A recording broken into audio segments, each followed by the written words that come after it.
Dirijo-me agora ao povo brasileiro para tratar de mais uma vez, nessa tribuna, de uma situação absurda, uma situação que mexe, sim, com nós conservadores, a questão da descriminalização do porte de drogas no Brasil, que está hoje em discussão ainda pelo Judiciário brasileiro, no STF, apesar de legislação já aprovada nesta Casa. É isso, senhores. Temos mais uma invasão à competência do Poder Legislativo. Até quando teremos esse tipo de situação? E é um assunto em que o Parlamento brasileiro jamais foi omisso. E nisso temos o alinhamento, é claro, à ideologia destrutiva do governo federal e de seu partido, que numa resolução do Ministério da Saúde, do Conselho Nacional da Saúde, está liberando, querendo ousar liberar as drogas. Até agora os votos têm encaminhado no sentido de liberar o porte da maconha, o que já é um absurdo, mas, pasmem, houve também quem propôs que a liberalização deveria ser para todas as drogas. Vamos ser um país de zumbis.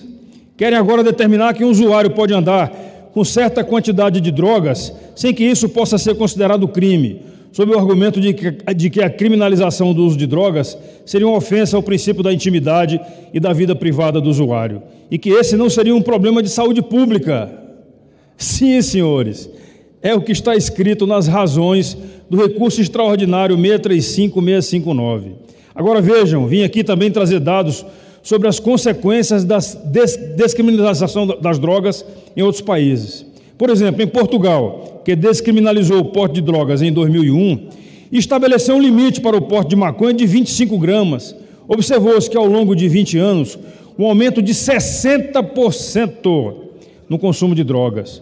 No Canadá, onde o uso recreativo da droga foi permitido desde 2018, houve um aumento também do consumo em todas as faixas etárias, ainda com fortíssima participação do mercado ilícito. E essa liberação agora vai ser, por enquanto, do mercado ilícito, isto é, vai comprar droga onde? No traficante? A Holanda, sempre considerada um caso de sucesso no assunto, desde a década de 70 do século passado, vem agora revisando suas regras e aumentando as restrições ao consumo da maconha, por pressão também da própria população, que sofre as consequências do aumento da criminalidade no país. Então vejam, liberar drogas não reduz a criminalidade, pelo contrário, aumenta a população viciada, aumenta a população de zumbis no meio da rua. No próprio voto de alguns ministros do STF, encontramos esses dados que citei, que mostram que na maioria dos países que relativizaram a criminalização das drogas, verificou-se o crescimento do uso de entorpecentes, todo tipo de substância. Importante também lembrar que o Brasil é o maior consumidor de maconha do mundo e o segundo maior consumidor de cocaína, em números absolutos. E não somos produtores, hein? Produtores são os países vizinhos aí, de alguns companheiros.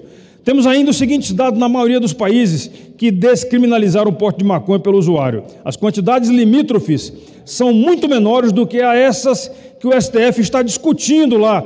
É uma discussão de achismo que não cabe a eles. Isso já foi falado até por antigos ex-ministros do STF.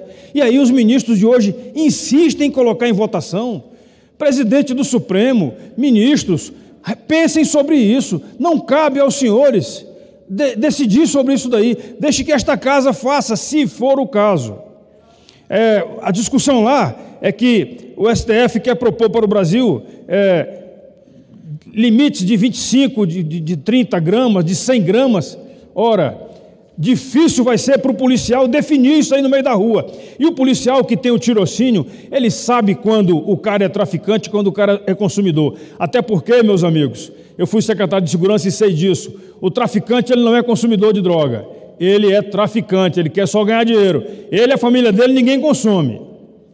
Aqui no Brasil, as propostas dos ministros até agora indicam o limite entre 25, 60 e 100 gramas. Ou seja, uma situação que vai ser muito mais permissível do que hoje ainda se pratica lá fora na Europa, de entre 15 e 25 gramas.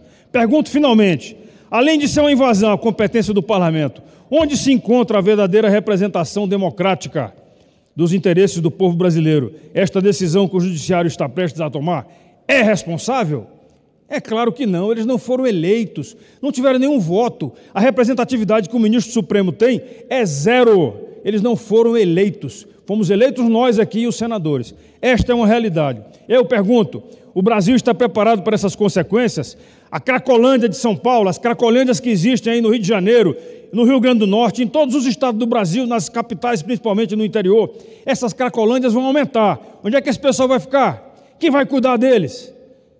É um absurdo o que a gente está vivenciando no Brasil. E eu espero que o Supremo Tribunal Federal, responsavelmente, pare hoje ainda com essa votação e não dê andamento a esse abuso contra a sociedade brasileira. É mais uma tentativa que esse desgoverno do PT está fazendo para quebrar a base da estrutura familiar. Só sabe o dano que é causado pelas drogas quando você, dentro da sua casa, ouve esse barulho, ó.